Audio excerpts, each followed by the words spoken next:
I'm Russell Van Beek in 124th Cavalry, discharged in 1946 on the 7th of January.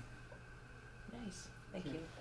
So I'm Terry Scott. I'm the Executive Director of B-17 Alliance Foundation.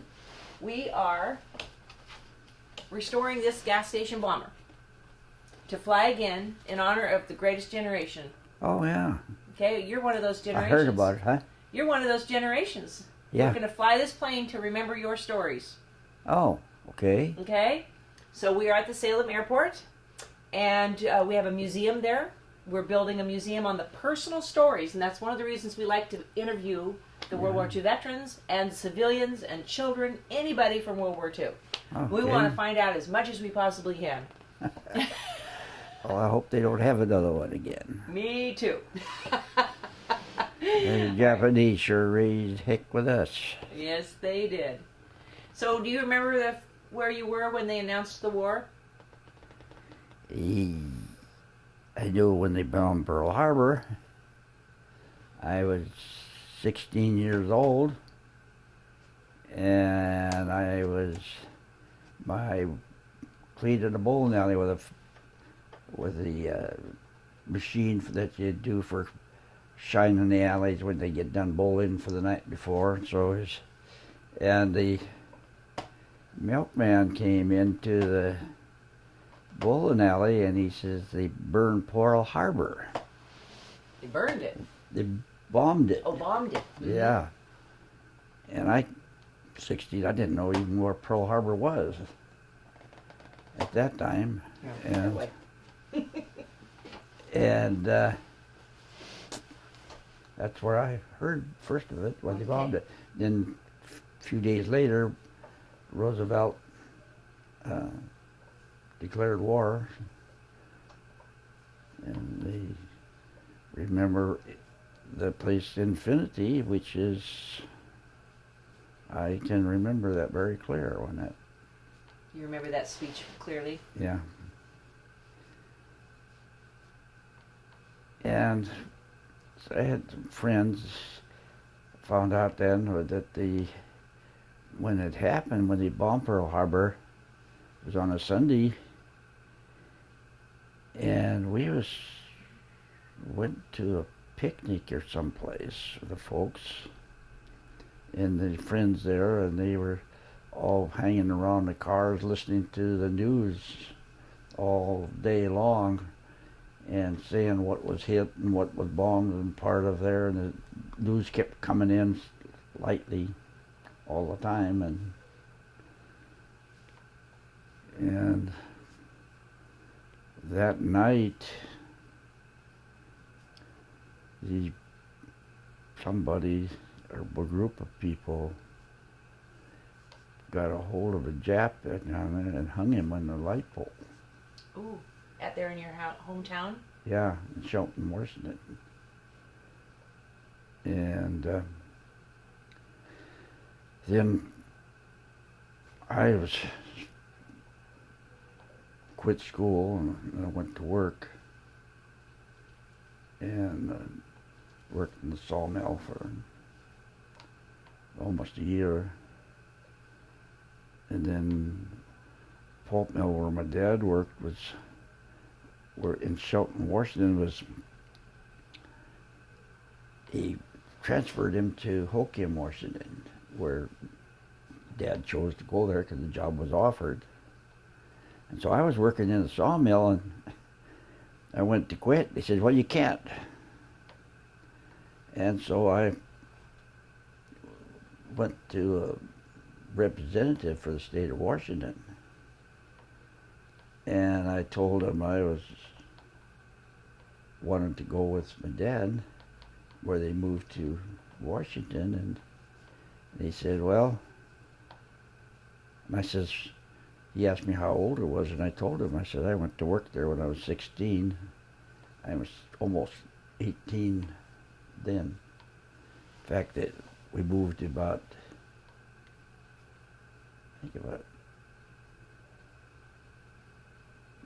September, I think it was, from Washington to from Shelton to Aberdeen. And then when I was 18, of course, everybody had signed it up for draft, and then 6th of December, which was October 25th, a month and a half later, I got my letter to report for duty for the get a physical examination and all that. And then I was drafted and signed in, and they asked you to examine what you did and that here, and I told them I drove truck, and when I was born in North Dakota, horse, and I says we used to ride a lot, and there we enjoyed it. So then when I was drafted, they put me in the cavalry, and Fort Riley, Kansas. When were you drafted? What year? Oh, drafted in 1943. Mm-hmm. So I was report for the physical examination and all that stuff on the 6th of December, the day before Pearl Harbor, which was 2 years later. And then I was drafted. They put me in the cavalry then at the Fort Riley, and shipped me out at the 27th of December. And then we had about, I don't know, 16 weeks of training, I think. From the first week was in April when we got done. And then they put me in the 124th Cavalry there in Fort Riley, and we shipped out then from there from Fort Riley to, see, 124th Cavalry moved up from the, they was patrolling the Rio Grande at the time, and then they transferred them up to Fort Riley in Kansas, and that's where they put me in then. And then we all shipped out to go overseas, and we went by train to Los Angeles. And then we we sailed out of Los Angeles on the 20th, I don't know, in July it was. And we got in Bombay about the 27th of September, I think it was. Took a whole month. They zigzagged all the way through, and one time we got close to being torpedoed. They going along, and all of a sudden alarms went off, and the old ship made a big turn and almost laid on the side. And wow. then a little while later, they had to clear inside. They had a destroyer following us alongside of us. It was almost into the Indian Ocean at that time. It was after we stopped in Australia for 2 days. Yeah, it was in Sydney, I think. Anyway, they wouldn't let us off the boat even. We got out on the dock, and we got to talk to the Canadians at the fence, and a few of them. And then we landed in Bombay, and we was there for about a week unloading, and we got some Indian money there and coins, and these longshoremen were there. The 4 annas, I think it was, a day's work, and that was only about 4 cents in annas. And Annas is the kind of money they have? Yeah, it's the money they had. Uh-huh. And then the rupees was the $3, something like that. Anyway, we tossed this off on the dock alongside where they were unloading stuff, our cargo and that. Mm-hmm. these guys be diving for it and coming up with it. And pretty soon we had a whole bunch of them lying around. They wanted that Boy. money. Oh yeah, what was thrown over was days' work for them. You know, they. Wow. They're like, I'll take that. Yeah. Wow. Anyway, then we left Bombay by train, and there was thousands of beggars. Thousands of what? Beggars Really? on there, and we had our stuff hanging alongside. We had to watch our stuff because they were almost trying to get on board, and they were begging for money, and we went to Camp Ramgar. They had was the name of the staging place where we trained for penetrating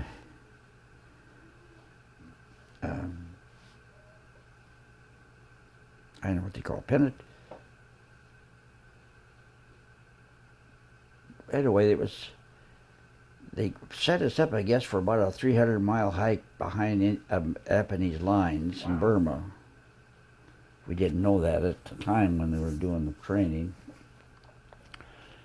But then we left Camp Ramgar by train, and then when we got near Calcutta, we got on boats, or with decks and paddle wheels and going up the river, and we went up into Assam, India, and then we took a train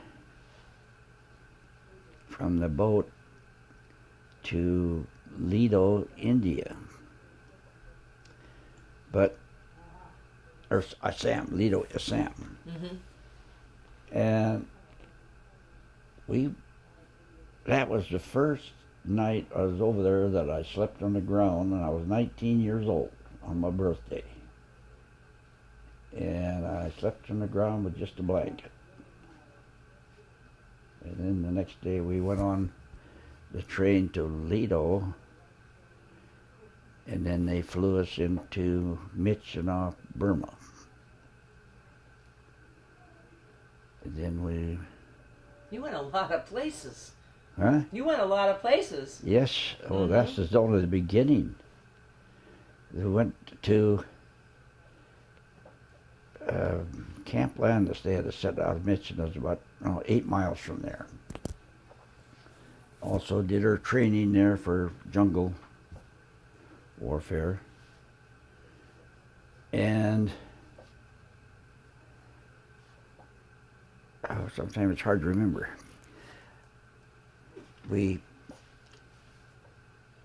went out we're planning to leave on this hike to go up the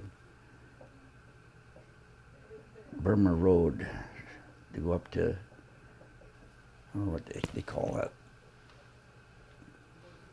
road. They built road and that as they're coming along, and some of it was already done, but the Japanese were blocking the road so that they couldn't get trucks and stuff for supplies into China. So we were just about all ready to go up the trail. We had a live ammunition training deal, and they put me as a point man, and we moved out according to the trail and that they had outlined, and flight where they took pictures of the trail and stuff. And on the 30th of November 1944, they went out on a live ammunition run before we went. And this had set up on that trail, targets and that set up out there, and so I led him around, and of course there was an officer there and a sergeant going along with us, plus the whole troop following behind. And we run into these targets that they had up there. And so we stopped, and then the officer and that, they ordered mortars to be dropped. 81 mortars. There's mortars that are about that long and about that big around the tube. Okay. And the first mortar landed beyond the targets. And then they made a correction, and it landed just on this side of the targets. And then they called in on the ordnance in there, and they landed right in the middle of the targets. So, Sergeant, I forget what he was, he ordered the fire 9 for effect. I guess it was an officer hit and followed. It was, anyway. They started putting him up in the air. And all 9 of them were up in the air before the first one hit. And what happened, it was new crews where we were all. The first time they were ready to go into combat. And we was out in a rice paddy, and the buddy told me afterwards is what happened was that every time they dropped the mortar shell down this tube and it shooted up in the air and then it would fall, the time the base would settle down in that rice paddy. And so each time you dropped that shell in there, it kept bringing it up, and so it dropping them shorter. And so a whole bunch of them dropped in on us. And I don't know whether I was the first one that got it because I was out the closest to it. But I was kneeling and like feeling shooting with my rifle. I was kneeling on my right knee, and the first thing I knew was I was flying through the air backwards. And I later didn't hurt. It burned a little bit.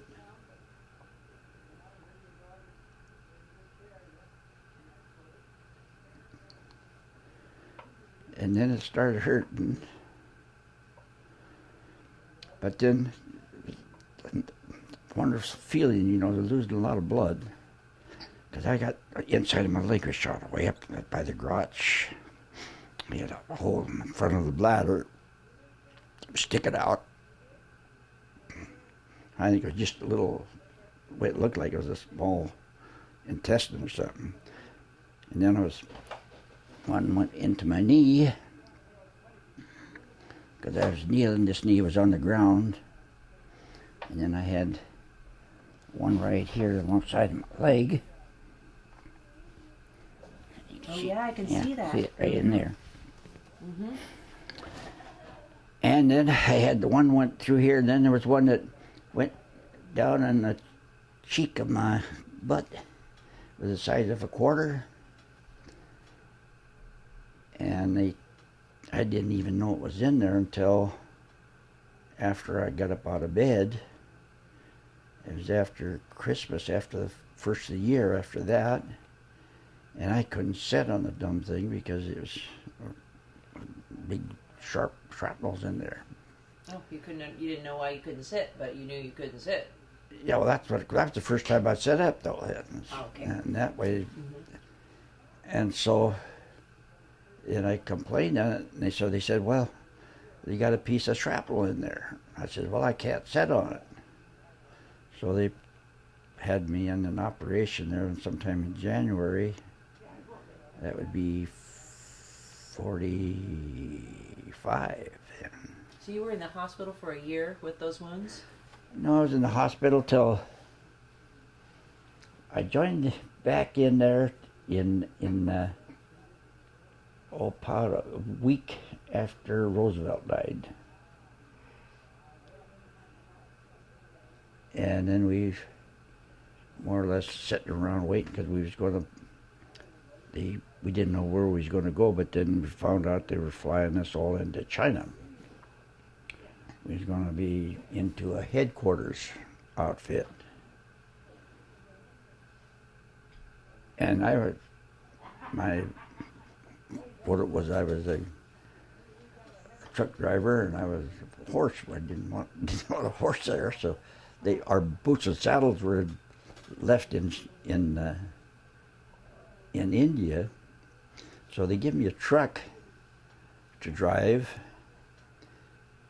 and we picked that one up, those up in Kaming, and we drove down about 700 miles down, and we ended up in Chikyang. That's a long ways. Yeah, and one was with a back and forth uphill for driving back and forth. Yeah, sometimes you had to back up to get around the curve, and then you go about, I don't know, 500 feet or further, and then we circle around the back, and they had 27 of these going up and down, and some of them, there's the side of the truck, there's canyons down there 500 feet down at least, and it was slippery, and you'd be creeping along with this truck, and all of a sudden it would start sliding towards there, and then we'd get it back on there, and it was kind of a scary deal going all the way up. And we got to the top, we stayed overnight, and then we went on and we got to Chikyang, China, and there we started. Was with me. My part was some of them were trained for training the Chinese, and of course me, I was for unloading planes and stuff like that. And then they had one mission they wanted me to go on to. I can't remember which. I had two missions that I went on, besides the loading in between. One of them was, I went to pick up a flyer, and he was killed in the mountains, and I had to go pick him up. They brought him down out of the mountains, and they gave me on a piece of paper with where to stop at. I had to stop at two different missions, Catholic missions. Stayed overnight in the compound, and then I went on to the next one, and I had to walk up a hill about, I don't know, half a mile or a mile up, and stayed overnight there. I did, and it was in between, they had these little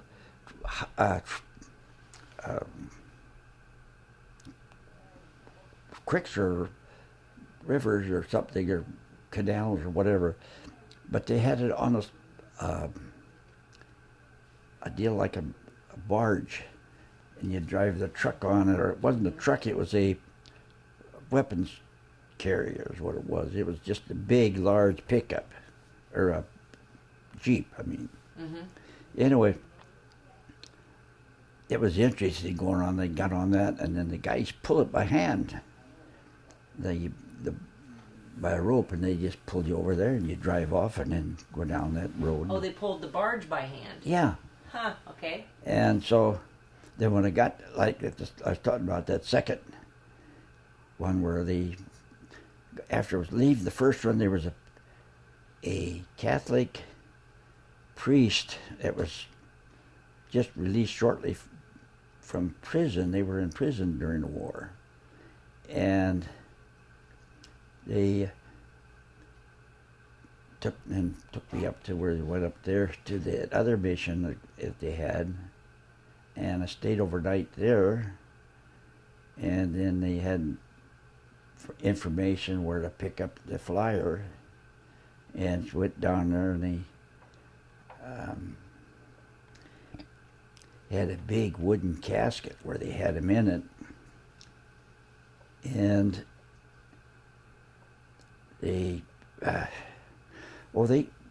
when I left there, they said they had, I don't know, 25,000 yen or whatever it was. Mm-hmm. And they didn't know for sure, and they didn't have time to cut it because they wanted me to go. So they just handed me the $100,000 or those yen and then to pay them when they got there. And I was supposed to pay them 25,000. Well, when we loaded this guy in the back of that weapons carrier, I should have counted it out at the admission before. But anyway, I took it out and started counting the money out. They said, well, how much am I supposed to give him? 25,000. And he grabbed it. He said, that's too much. And he just pushed a bunch out and gave it to me. And there's a lot of people there. I didn't want to. I should have made a grab and not let him take it. But anyway. So he gave it to you, though, as payment or as a gift? Or? Well, that was payment for doing it. It was supposed to have been 25,000 of those for dinner. I was supposed to, off of that pile there, that the American sergeant gave me the direction to pick up, to give it to him. Well, when he grabbed that and give it to him, and that priest handed it back. He was just a young guy. He says, that's too much anyway. So I took it back and give it to the guy in that give me the money. Mm-hmm. What was left, what was there, and I never did count it. But anyway, I was wondering what was going on, because when I left there from that landing where that loaded it, and all of a sudden there was a lot of firecrackers or whatever it was shooting around, which is, as they left, and afterwards I heard that maybe it was, that's right, where they always give a person a send-off with firecrackers. Oh, so it was a celebration. Well, yeah, kind of a celebration, but I kind of worried because I just wondered whether they figured that wasn't enough money or what. I don't know. But anyway, I told the guy, and I says, "Well, you're going to have to settle up with him," because I says I don't think he would have to count the money that he had there and then make the difference so that he would pick up other people. Otherwise, they wouldn't. If there wasn't enough paid, they wouldn't do that anymore. You know. Mm-hmm. So they wanted to keep the thing going. And then I went back to unloading planes, and I backed up to this one plane, and they had a bunch of 250-pound bombs on it. And they had these Chinese, they were letting it down with a rope down to the ground. They come right out of the plane, and they let it down on that rope. Well, one guy let it go, or two guys or whatever is holding it, and that thing went right down into the nose, right into the plane. The dock of where they landed on, the driveway or and it left a hole in the dirt there. And I made a dive for the ground, and those guys were laughing. And the Chinese that were doing it. And then I found out that they are not, there's no detonator in there. Oh. And they knew it wasn't. But you didn't know. But I didn't know that. And so it was kind of an interesting thing. So they were playing a joke on you? It was, huh? Were they playing a joke on you? I don't know. I couldn't understand what they say. But anyway, then a short time after that, they had a load of 2 loads of shovels, for digging dirt and that for. And me and that guy went, each truck went across, and we had to cross this one river. It was I don't know the name of it, it was a big one. And they had a big tugboat across the river who pushes a barge over to the landing where the road goes down from the river. And it was at flood stage, and it was still rising. And we were waiting to get across, and we had a place where we could stay at over there. And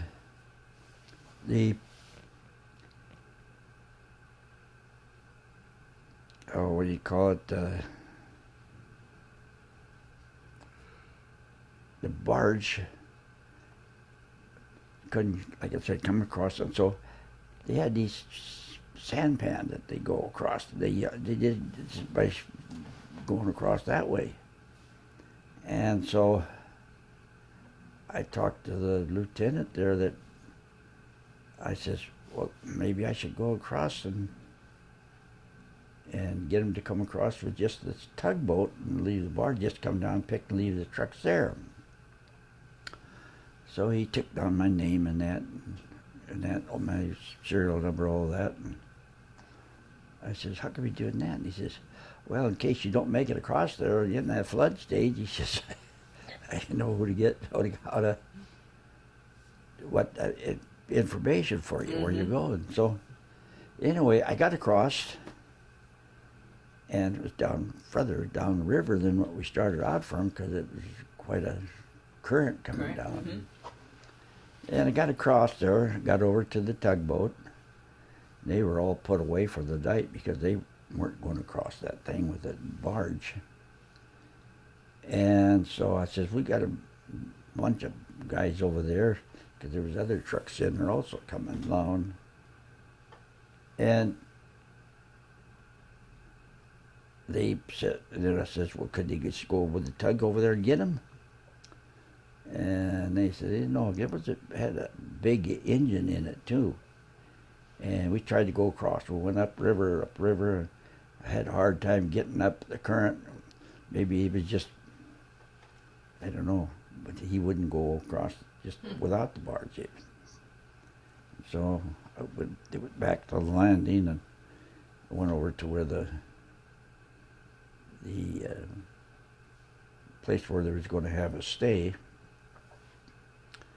And so we stayed there for 2 days waiting for the flood to go down, and for the tug to go across and pick them up.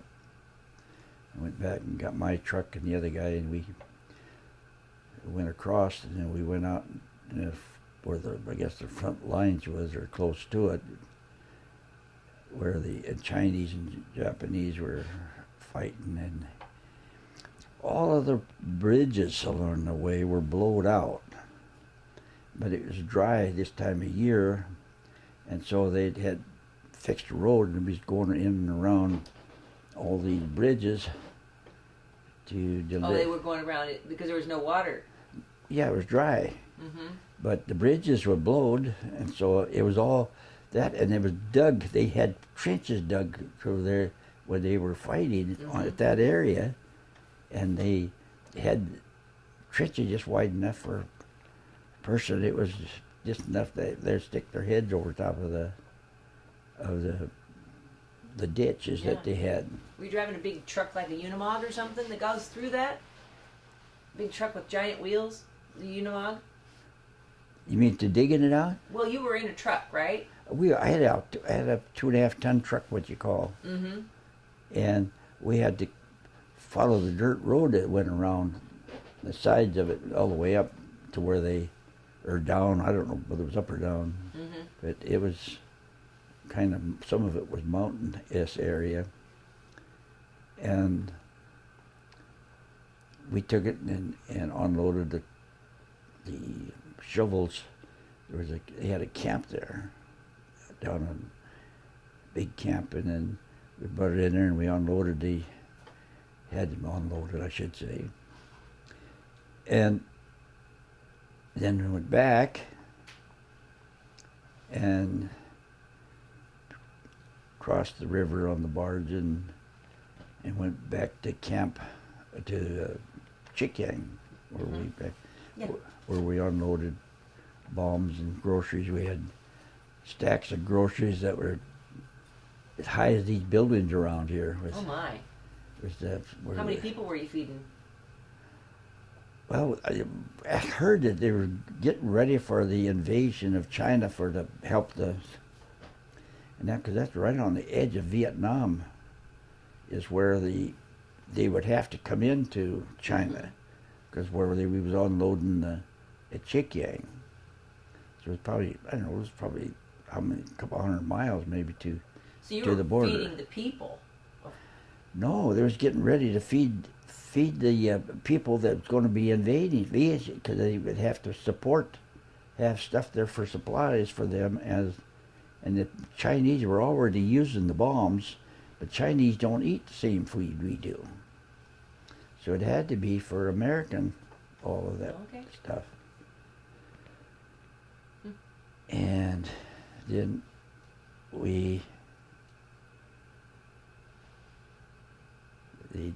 I think about that time they dropped the atomic bomb, and then they did a couple other drops, and that war ended. Where were you when they dropped the bomb? Huh? Where were you? I was at Chikyang. You're still there? Yeah. What was the sentiment? Huh? What did everybody feel? It was about time. About time. Yeah, it put a quick end to things. And I was playing poker after I heard the news. Or I heard the news when I was playing poker like a dumb fool. I got into with some of the Sharpies, and I dropped about $40. Which was about 150 back then? Huh? How much was $40 back then? A lot? Quite a bit. Mm-hmm. Well, $40 would be about, that'd be a month's wages. Army's wages. Oh my goodness. We got $39 a month is what we got for wages. Wow. For pay. So that kind of hurt. Well, I was in the hospital so long I wasn't spending any money, and so they got it. And so I just got by with it. I did find out though, after losing $40 like that, it was time not to play with those kind of guys.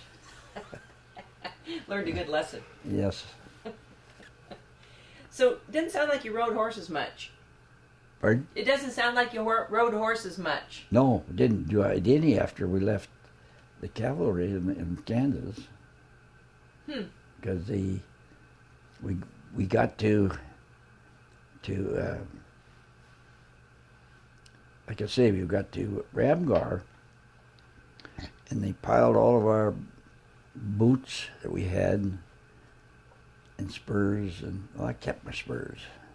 You still have them? Oh yeah. Awesome. And but we put all of the stuff in a big pile out there in Ramgar, and we came when we ended up World War II. We sat there in Chikyang for probably, seemed like a long time, but it wasn't very long, a few weeks. And then they flew us into Kunming. And then they flew us from there to Calcutta. And first it was standing outside on the edge of Calcutta. And then they had us hurry up and wait because we was waiting for a boat to come home. So we were all set to sail. I forget the dates when it was. We got out on the street to be loaded. We thought was on the ship, and they said, well, they sent somebody else that had longer time than what we had in the service. Either that or all of the group had not got there because we went back as a unit. And that's when then we had another one set was going to go, and they moved us from this place from outside of Calcutta into the racetrack in Calcutta. And then we was there for a couple of weeks, and then we got loaded on the ship, on a troop ship to go home. And we came out. On a cruise ship? Huh? Got loaded onto a cruise ship? Troop ship. Yeah.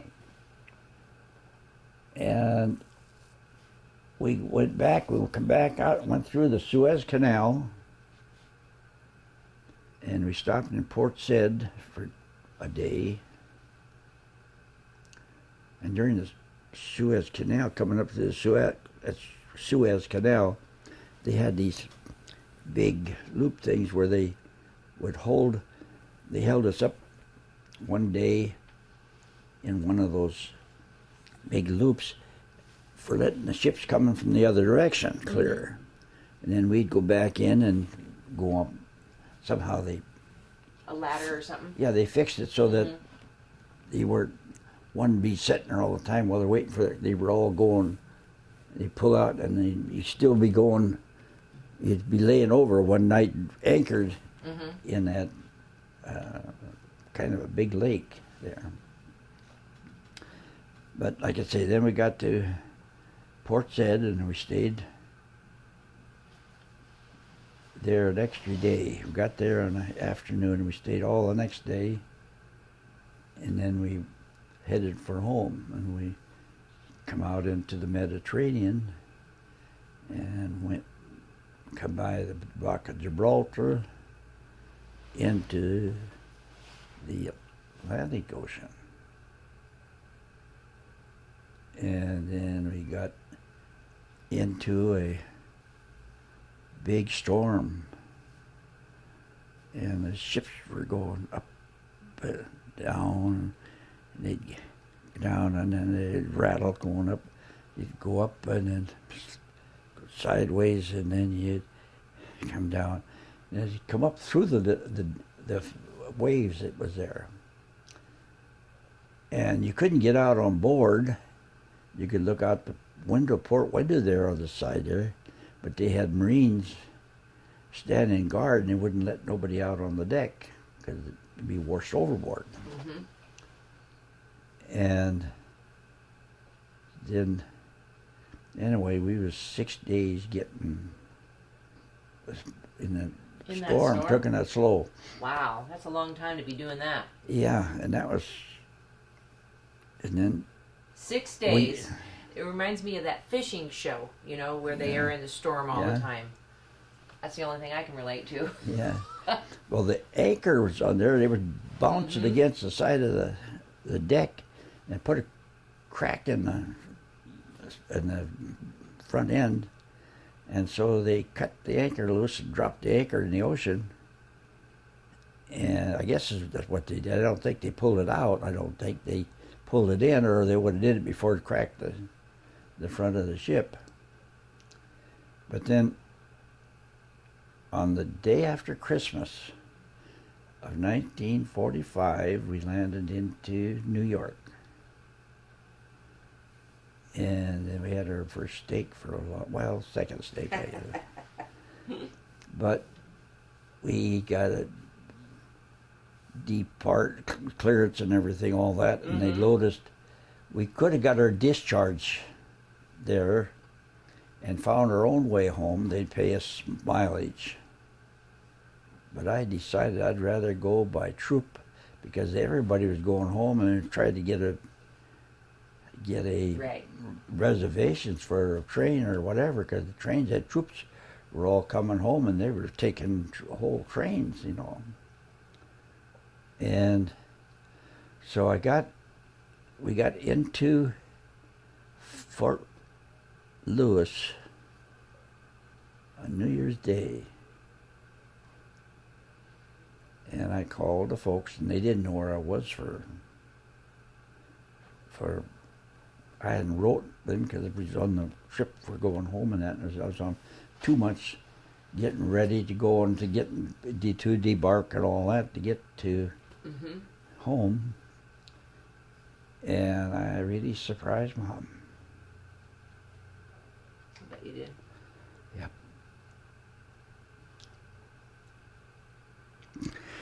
You still miss your mom, isn't that? That's just we will never not miss our moms, will we? Yeah. Mm-hmm. So, anyway, when I got Fort Riley, they called her, and Dad came and got me that day. And went home for almost a week. Mm-hmm. And I went up there on the 7th, I guess it was, because that's when I got my discharge. Mm-hmm. And you got me all going. I have to wipe my tears. Huh? You were crying too? Got my thinking about mother's love. I don't know. Mother's love is important. Yep. Especially when you're young. Uh-huh. Right.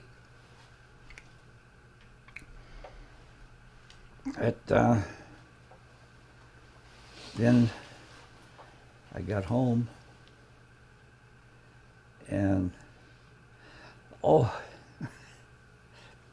I went in the service, I had a 1939 Chevrolet, and this was 43 when I went in, and my brother was younger than me,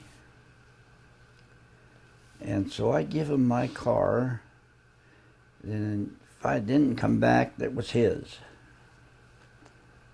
And when the war was over, he was in a ship going to Japan, or to the Philippines, and then when I got home, my car was there, and so I had my own car then. And so what I gave that car to my brother, all he had to do was put gas in the dumb thing and chase girls. And so what happened was, when I was wounded, my wife was with the group that my brother was running with. And so he asked her if she would want to write to me. I was wounded in a hospital in Burma. And she says, yeah, she would. And so she wrote, and about a month or so before was my last letter to her, was, I was bouncing around all over China there, and it was late. One letter was getting there before, and an older one got there before the new one came. Oh, I think they crossed. Yeah, and so he says, if you can't get the address right, I didn't know whether the address or what it was. I was just being snotty. And so when I got home here, this letter was from her. Mom had it leaning up against a coffee cup on the table.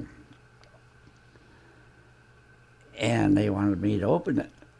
And I said, I ain't in a hurry to that. I'll do that later. And then that's when I opened it up and I got my Dear John letter. She says, well, all that was in there was a slip of paper with my address on it. She said, give that to whoever would like to even write to you. And so 6 months later, my brother came home on furlough, and he signed up for another year, so they sent him home when he was over to Japan for only 6 months. And so this was 3rd of July of 1446, and I had a friend I was going with, a guy, he was a Marine, an ex-Marine, and my brother, we drove out to the lake, Aberdeen Lake, and we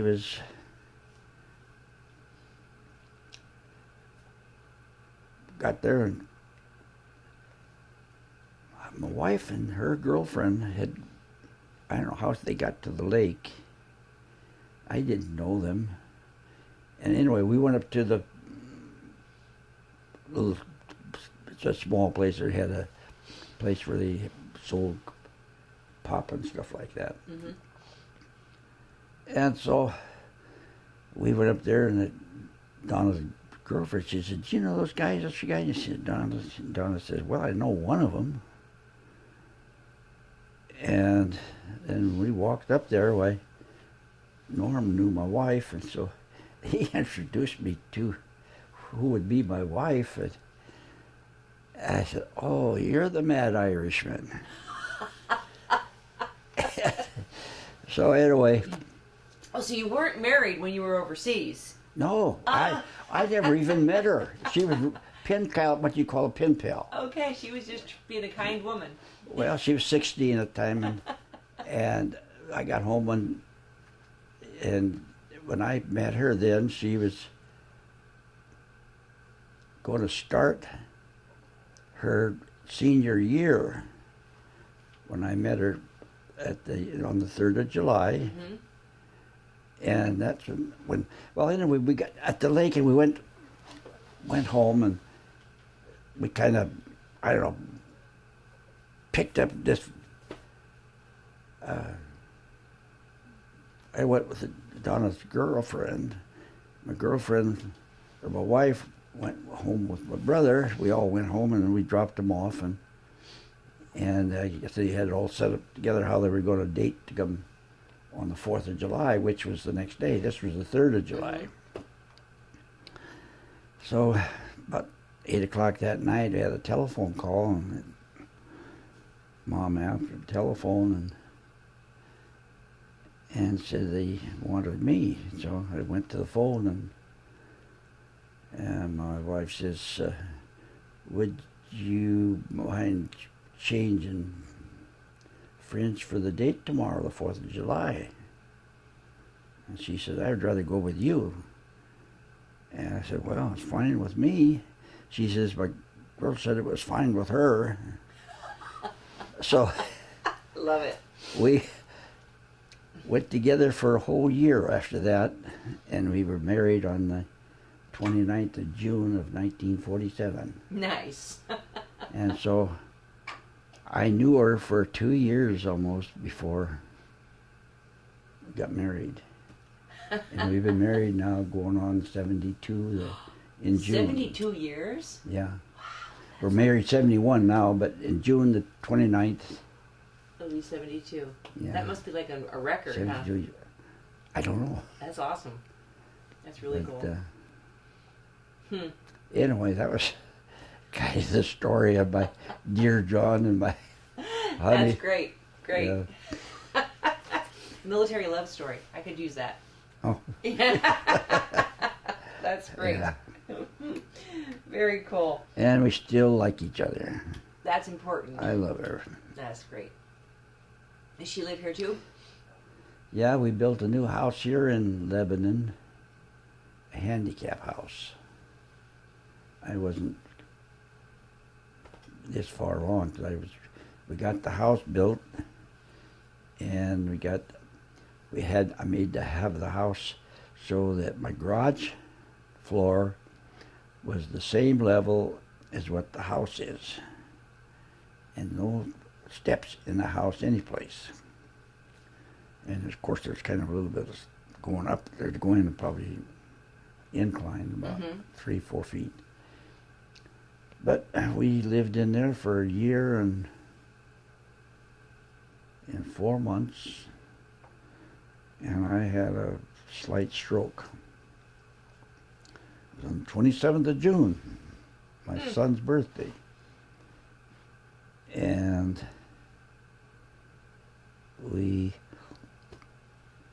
I ended up here. And she too? Huh? And she's here too? Do you get to be here together? You and your wife?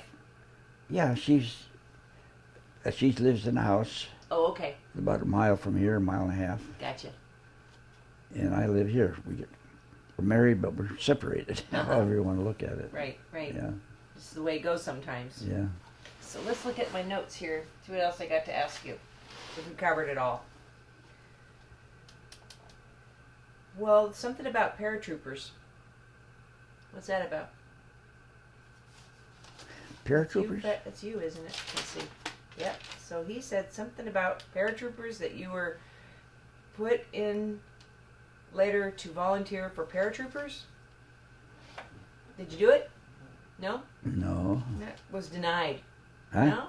That must be a wrong note. It must be a bad note. Okay. Yeah. Let me see it. Who wrote it? Mike. Oh. What does it look like? It said engineer trade. I just scratched it out. It says put in later to volunteer for paratrooper, but was denied. I don't know. Maybe he got the wrong person. Oh, not paratrooper. When I went into the service, I wanted to be a flyer. Ah. And they told me I was colorblind. You wanted to be in Air Force. Yeah, I wanted to be Pilot. the pilot. Uh-huh.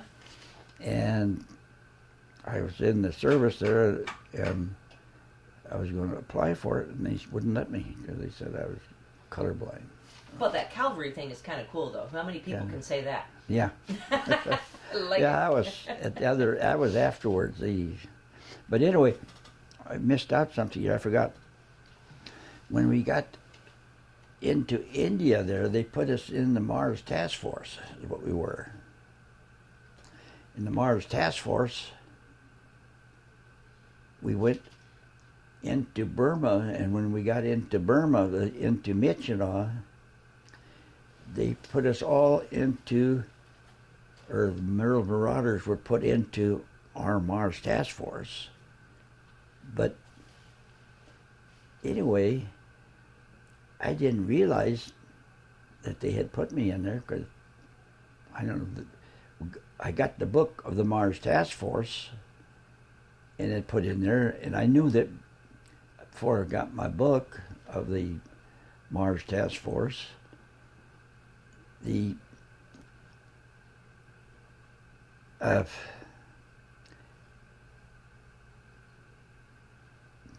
knew that we had two Marauders in our troop. I think there's only 72 or 82 Marauders left, and they put those in, divided it up between the 124th Cavalry and the 475th Infantry. And they had a squadron of each there, and that was known as the Mars Task Force, and they went through and opened up the Burma Road and then went on into China. But when they got there, how did it? They called us 15 years, 16 years after I got out of the service, and I was home. And I got a postcard from China. It had my name and address from China.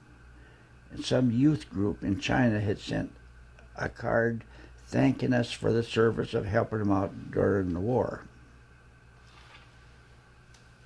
And I wondered how in the devil, after all those years, how they got my address because I had changed and I rebuilt a few houses afterwards and different addresses there in Aberdeen, but it came right to my door. And so when I had the book there, then they put the Mars Task Force, the 124th Cavalry, in with the Merle's Marauders, which I guess is what they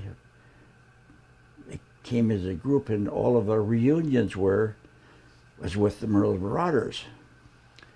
And so I took this down to the Aberdeen World newspaper.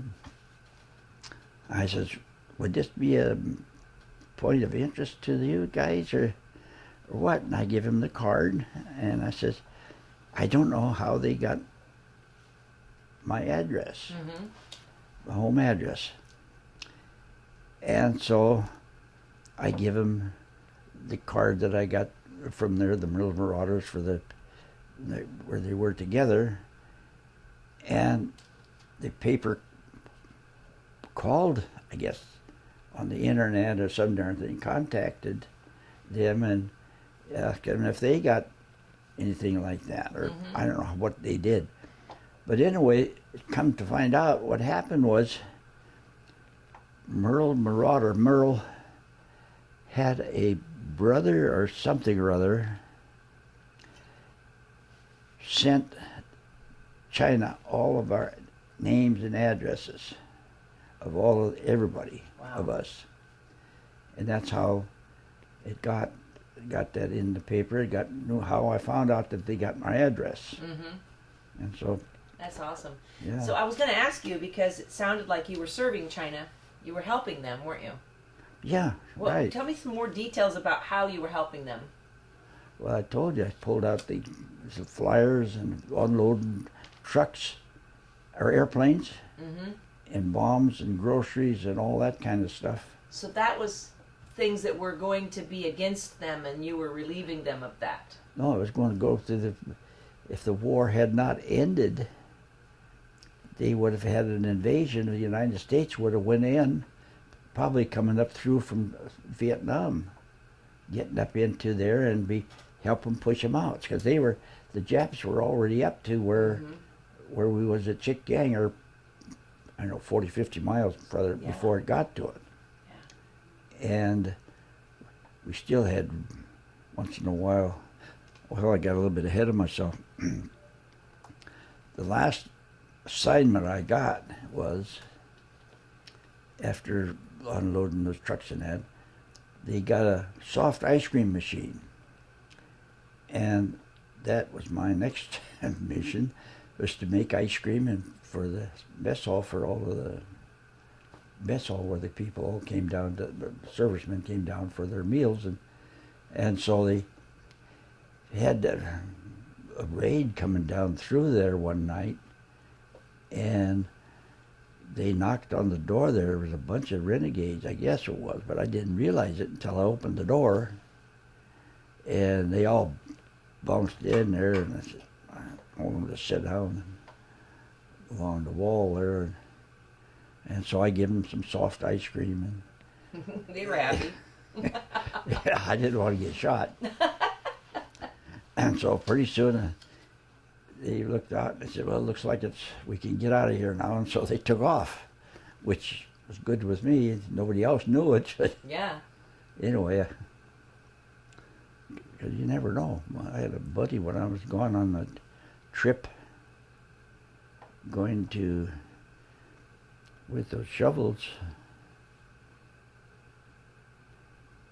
He was on guard duty one night there and out of Chick-Yang, and they found him dead in a rice paddy where they took him off and killed one of them. But, we have to be done? Okay, darn it. You had great stories. You were painting a picture of the mountains and the roads, and I felt like I was there. Oh. That was good. Yeah. Okay. All right, so is there anything else you'd like to add before we have to close? No, that's about all. It's kind of like the story of my life, I guess. That's pretty awesome. Thank you so much for sharing. You were in 4 years, right? Yeah, I was only there 2 years. And your service was for 4, but 2 of it was training. No, 2. 2? That's it? Because I thought you said 43 to 47. No, you didn't. They're 46. 46. Yeah, I went in on October, or December Oh, okay. of 43, Mm-hmm. and then 44, 45, and then it was the first part of on the 7th of January of 46. Mm-hmm. So it was just 2 years That was in a a loaded month or 2 so. years. Huh? That was a loaded 2 years. Yeah. So how Went did, around the world. yeah, you felt pretty good, I bet, when you got that note from the Chinese children or the. Yeah, it was. It kind of Mm-hmm. it kind of threw me. Mm-hmm. Yeah. And so, when I was wounded that time, one of the guys was killed next, and one lost an arm. 9 of us was wounded, and Wilcox was the name of the guy that got killed. When Yeah. that time happened. When I had in that, what you call a friendly fire. Yeah. That was at the beginning of your story, wasn't it? Yeah. Yeah. Well, I know. I'm Okay. ignoring him. All right. Yeah. I really appreciate you being here today. Yeah. It was great to talk with you. There's a lot of different things that happen with serving in war, and Yeah. it sounds like you had some of the good and some of the bad. I had a lot of, in 2 years I covered a lot of territory Yes, you did. around the world. Mm-hmm. So I really appreciate you sharing it Yeah. with me today. Thank you for your Yeah. service. And thank you. Mm-hmm. And we'll continue to preserve and preserve and share. Right. Okay? Yeah, All right. I'm done. I guess they're kicking us out of here. Yeah, Yeah. I had to run interference for half an hour. Yeah. How long was I here? Not long enough. Earlier this morning. Yeah. Okay. No, that's fine. All right, thank you. Yeah, thank you. Nice Thank to you meet very you. much.